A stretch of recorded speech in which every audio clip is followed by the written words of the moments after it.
நமஸ்காரம். உங்கள் அன்பிற்கும் அபிமானத்திற்கும் வித்யாபுத்திரன் விஆராஜா கொளத்தூர்லேருந்து பேசுகிறேன். இது என்னுடைய 421வது வீடியோ. இந்த வீடியோவில் இந்த குரு மகிமான்ற டாப்பிக்கில் நம்ம போயிட்டு இருக்கோம். நிறைய வாரத்துக்கு ஒரு நாள் பேசுகிறேன் பற்றி. அதில் குருவை அது என்ன இல்லை, நான் எப்படிலாம் குருவெல்லாம் ட்ரீட் பண்ணேன், என்ன இன்னி வரைக்கும் அவளை தான் நான் குருவாரத்துக்கு சொல்லுவேன். நான் மந்திரம்லாம் சொல்லி கொடுத்தாலும் என்னுடைய பேர் வந்து நம்ம முன்னேறி படுத்திக்கல. சில பேர் எனக்கு கேட்டுக்கணுன்ற ஆசைப்படுறதுனால என் ஜீவித காலத்தில் எடுத்துக்கணுன்றாவா. சரி, அது அவளுக்காக பண்ணுறேன். என்னோடய குருமாதா சம்பகாம்பாவை முன்னிலைப்படுத்தி நான் செய்வேன் எல்லாமே. இப்போ மிருக்கி காலையில் எழுந்த உடனே பாய் கோப்பிச்சுட்டு பல் தேய்ச்சிட்டு ஆகுது, குளிக்கணும் அவசியம் இல்லை. மிருக்கி முத்திரை, மிருக்கின்னு இந்த 2 மான்கள் இது வந்து உச்சந்தலையில் வச்சுக்கணும். இப்படி வச்சுட்டு இந்த குரு பாதுகா மந்திரம் நான் காமிச்சிருக்கேன் ஆல்ரெடி. இந்த குரு பாதுகா மந்திரத்தை சொல்லணும். இப்போ அதுவே என்னோடய ஃபோட்டோ முன்னாடி வெளியிட்டது. நான் அப்படி வச்சுருக்க பாருங்க, இந்த மாதிரி வச்சுக்கணும்.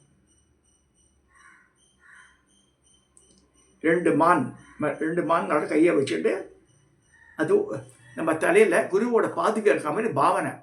அவள் பாதுகை எடுத்து நம்ம தலையில் வச்சுக்கல. ஆனால் இங்கே யார் இருக்கான்னு நம்ம குருவனுடைய ஸ்ரீ பாதுகை நம்ம தலையில் இருக்குன்ற மாதிரி எண்ணம் அதை வச்சு பண்ணுறோம்.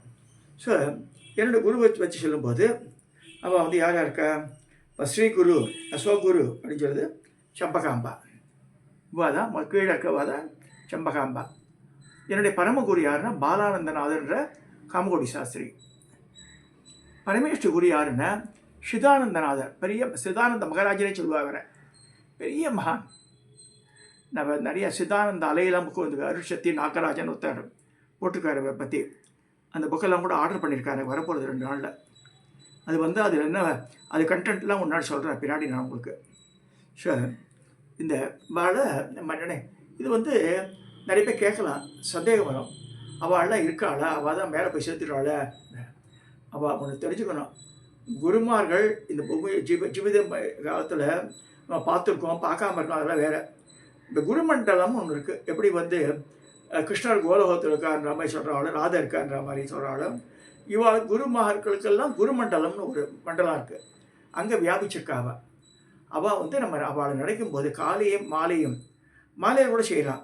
நல்ல பெரிய சொந்த விடாத மொட்டை மாடியில் கூட போய் ப்ரே பண்ணலாம். அவளுக்கு நம்ம மனசு சுத்தமாக இருக்கணும். இந்த பாருங்கள், ஏன் உடல் குளிக்கணும்னு சொல்கிறான்னு, உடல் சுத்தம் வேர்வை நாத்தனா இருக்கும்போது கான்சன்ட்ரேஷன் போகாது நமக்கு. ஸோ படிச்சுட்டு குளிச்சுட்டு வந்தேச்சுங்களேன். ஸோ அதெல்லாம் காட்டன் வேஷ்டியோ புடவையோ கட்டினாலும் பரவாயில்ல. ஆண்களுக்கு மேலாடை கூட தேவையில்லை. சுற்றி வயிற்றில் இது கட்டி இந்த இடுப்பை சுற்றி கட்டினா போதும். பெண்களுக்கு புடவை கட்டிக்கிறா. ஸோ எனக்கு ரொம்ப டயர்டாக இருக்குது, நம்ம வந்து மைட்டி புடவை வேணால் பண்ணுங்க. ஸோ ஆடையோட மாடியில் போய் வேண்டலாம். ஏன்னா பிரபஞ்ச சக்தி வந்து ஓப்பனாக இருக்குது.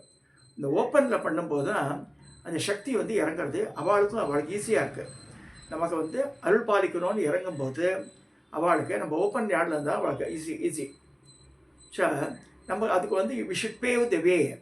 இப்போ இந்த குருமார்களை பற்றி சொல்லும்போது, இந்த ராமநாத சிவாச்சாரியா பெரிய மகான்.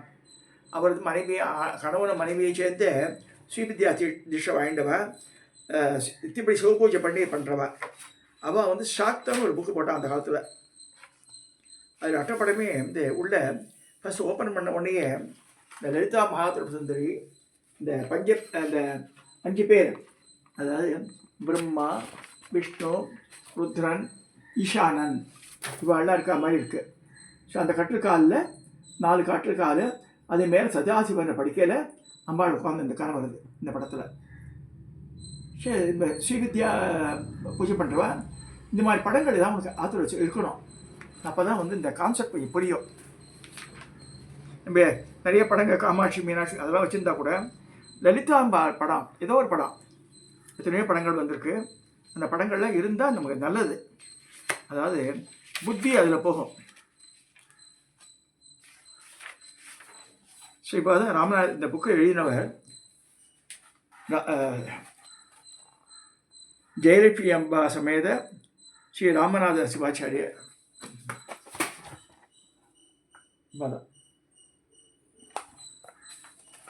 இதில் என்ன சொல்லியிருக்கான்னு பார்க்கலாம். இதில் குருக்கு என்ன சொல்கிறாருன்னா, அவர் சொன்னதை படிக்கிறேன் நான். ரொம்ப நல்ல அழகாக சொல்லியிருக்கார். இந்த குருவை பற்றி சொல்லும்போது என்ன உயர்வாக சொல்லியிருக்காரு பாருங்க.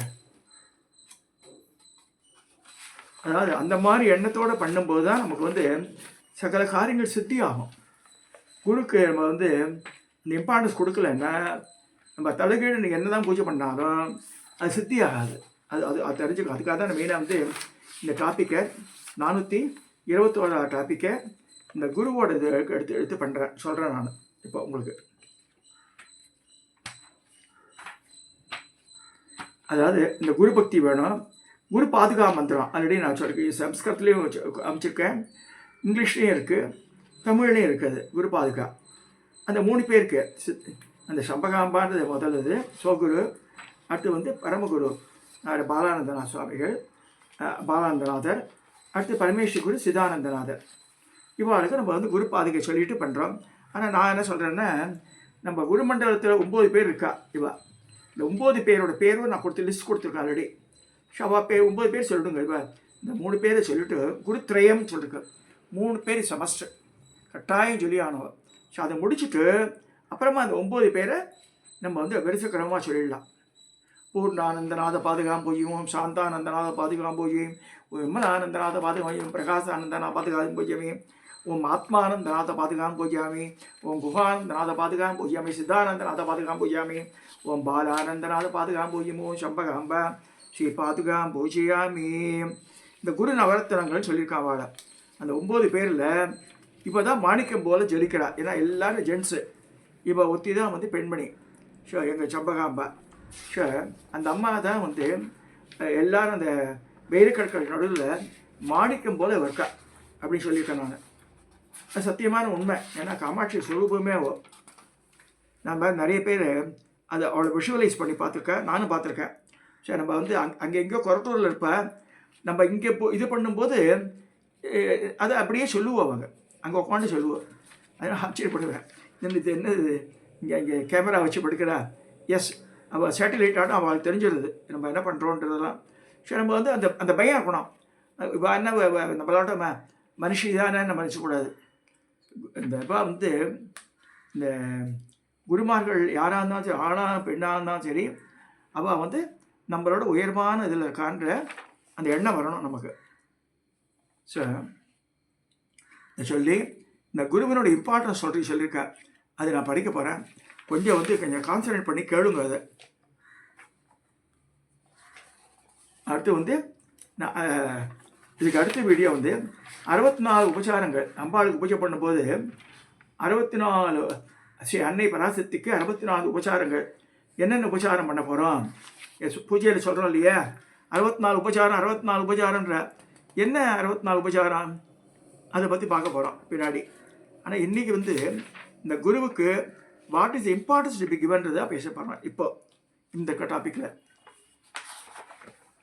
ஸோ ஸ்ரீகுருவை சாதாரண மனுஷராக நினைக்காம, ஸ்ரீகுருவை நம்ம சாதாரண மனுஷால் நினைக்காம நம்ம உயர்ந்த ஸ்தானத்தை வச்சு பார்க்கணும்னு சொல்லிருக்கு. ஸ்ரீகுரு தியானம் என்ன சொல்லிருக்கு பாருங்கள். ஸ்ரீகுரு தியானத்தில் வந்து சகஸ்திரதள பங்கஜே சகல சீதாஸ்மி பிரபாம் வராபேகராம் புஜாம் விமலகந்த புஷ்பாம்பராம்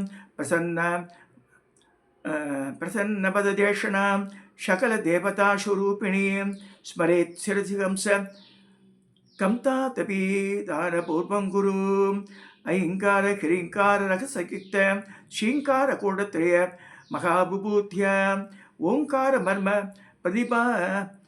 பிரதிபாதினிப்யாம் நமோ குரு ஸ்ரீ குரு பாதுகாப்யாம் ஜபாரூப சிவசக்தி தியானரூப சதாசிவ தயோர்போகாத் பவேத் சித்தி தன்யாகர பார்வதி தேவி தீட்சா விக்னஸ்ய நசித்திர் நசதத்கதி தஸ்மா சர்வ பிரத்னோத குருணா தீஷிதோ பவேத். தன் குருவை சாதாரணம் ஆக்காமல் பராசக்தி ரூபமாக பார்க்க வேண்டும். இது நமக்கு அட்வான்டேஜ் என்னென்னா, பெண்மணியாட்டா பராசக்தியாக பார்க்க முடியும். ஒன்று, தன் குருவை சரிசித்த மாத்திரத்தில் உடனே நமஸ்காரம் பண்ணணும். தண்டம்னா கட்டை, அப்படி கீழே கொம்பு போட்ட மாதிரி வேணும் அவன் நமஸ்காரம் பண்ணுறதுக்கு. அதில் வந்து கொஞ்சம் கூட நம்ம வந்து இது பார்க்கக்கூடாது, என்ன சொல்கிறது, அசிங்கெல்லாம் பார்க்கக்கூடாது. தன் குரு பரம்பரையை, அதாவது குரு பரமகுரு பரமேஸ்வரி குரு தெரிந்திருக்கணும். இல்லைன்னா வேஸ்ட்டு. இந்த குரு பரம்பரை தெரியலன்னா ஸ்ரீவித்யா கிரமமே உள்ளே நுழையக்கூடாது. ஸ்ரீகுரு பாதுகையை ஸ்மரித்த பின்னர் தான் ஸ்ரீவித்யா மந்திர ஜபம் செய்ய வேண்டும். மந்திரங்கள் சொல்கிறதுக்கு முன்னாடி இந்த ஸ்ரீகுரு பாதுகையை நம்ம இதில் உச்சந்தலையில் இருக்க மாதிரி நினச்சிட்டு அந்த பாவனையோடு பண்ணணும். அது தன் குருவை தரிசனம் அது வணக்கம் செய்த பின்னர் தான் அவர் முன்னால் அவருடைய மற்ற சிஷ்யர்களை வணங்க வேண்டும். வேறு சிஷ்யாலாம் வந்திருக்காங்கன்னா அவளுக்கெல்லாம் ஹலோ அப்படின்னு சொல்லிடக்கூடாது.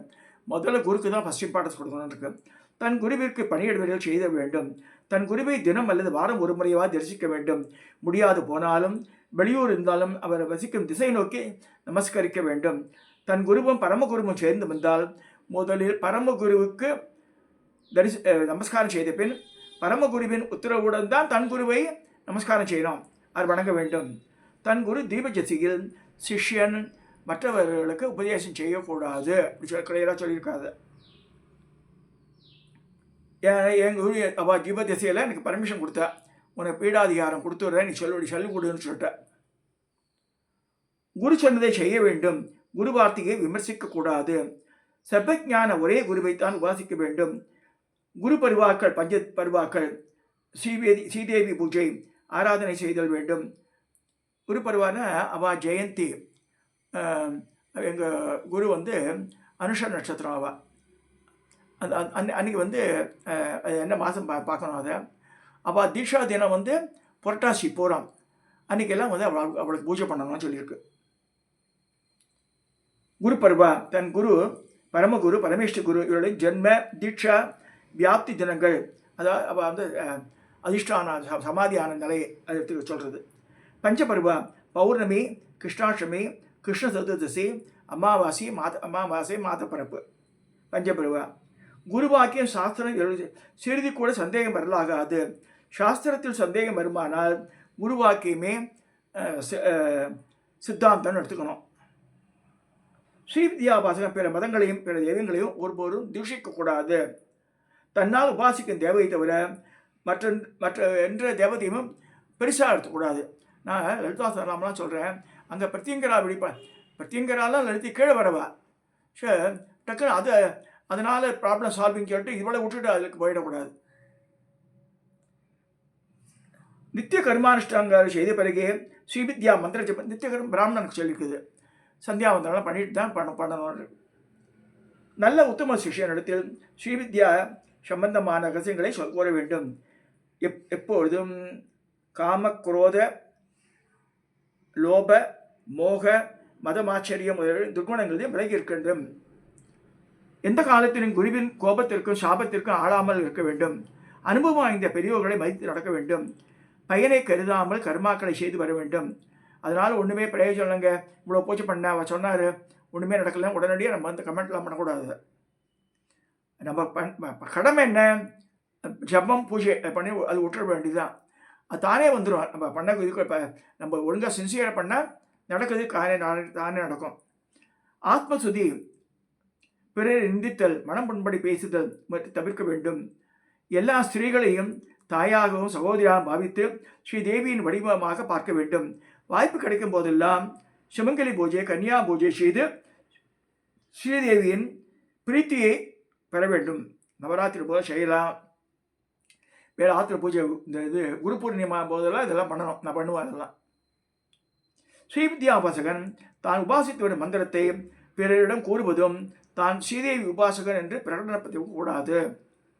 ஸ்ரீவித்யாபாசகனுக்கு உபாசனையில் சந்தேகம் வந்தால் தன் குருவிடமோ அல்லது ஸ்ரீவித்யாபாசகர்களுடன் கலந்து பேசி தெளிவுபடுத்திக் கொள்ள வேண்டும். ஸ்ரீகுரு, ஸ்ரீவித்யை, ஸ்ரீமந்திரம், ஸ்ரீதேவி இவ்வளோ ஒன்றிய மனத்துடன் இருக்க வேண்டும். You should not see the difference. Srividya குரு பரம்பரையை மாற்றுதல் கூடாது, முக்கியமானது சொல்லுகிறது. ஸ்திரீகளுக்கு தம் புருஷனே உபதேசம் செய்வது உத்தமம்.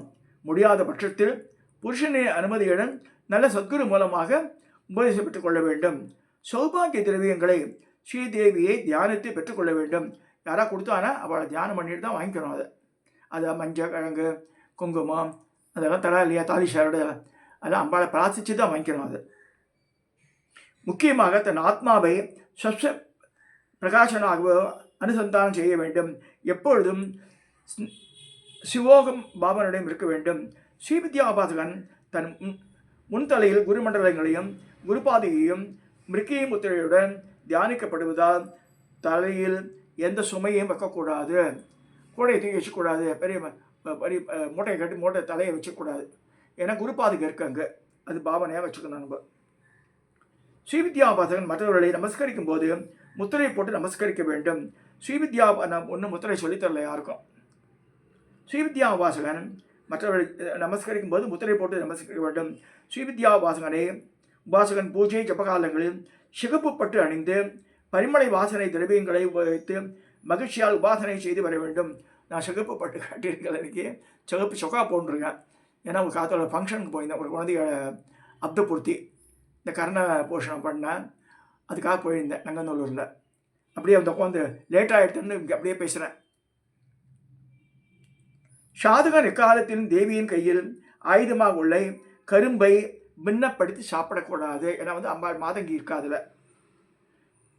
தியானத்திற்கு மூலம் குரு வடிவம், பூஜைக்கு மூலம் குருவின் திருவடிகள், மந்திரத்திற்கு மூலம் குரு வாக்கியம், தெளிவு குருவின் திருவேணி காண்டல், தெளிவு குருவின் திருநாமம் செப்பல், தெளிவு குருவின் திருவார்த்தை கேட்டல், தெளிவு குருவை சிந்தித்தல் தானே சொல்லி முடிக்கிறார் அவர்.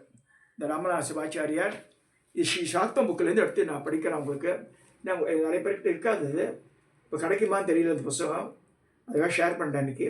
இந்த வீடியோ அது நிறைய தயவுசெய்து குரு வார்த்தையை சொல்லி யார் வேணால் குருவாக இருக்கட்டும், மாற்றணும் ட்ரை பண்ணாதவங்க. அவளுக்கு நம்மளோட இது பண்ணிக்கணும், இல்லைன்னா அவள்கிட்ட போயிருக்கக்கூடாது. நம்ம சரி இப்போ ஒருத்தர் குருவாக எடுத்துக்கணுன்னா நம்ம மனசில் தான் தெரியும். அம்பாள் மனசில் சொல்லணும் இவங்கிட்ட போங்க உண்டு. அப்போ எங்கே நம்ம பயப்படுறோமோ, யாரை பார்த்தா மனசு லேசாகிறதோ அப்போ அதான் குருவாக எடுத்துக்கணும்னு சொல்லியிருக்கு. ஒருத்தர் பயப்படும் தோற்றத்தில் இருக்கார் அப்படின்னா சொல்லணும்னா அங்கே போகவே வேண்டாம். இந்த மனசு ஒத்துக்கலைன்னு மனசு தான் மாதங்கி அகைன் ரிப்பீட், மனசு ஒத்துக்காமல் எந்த செயலையும் செய்ய வேண்டாம் சொல்லி இந்த வீடியோவை நான் நிறைவு செய்கிறேன்.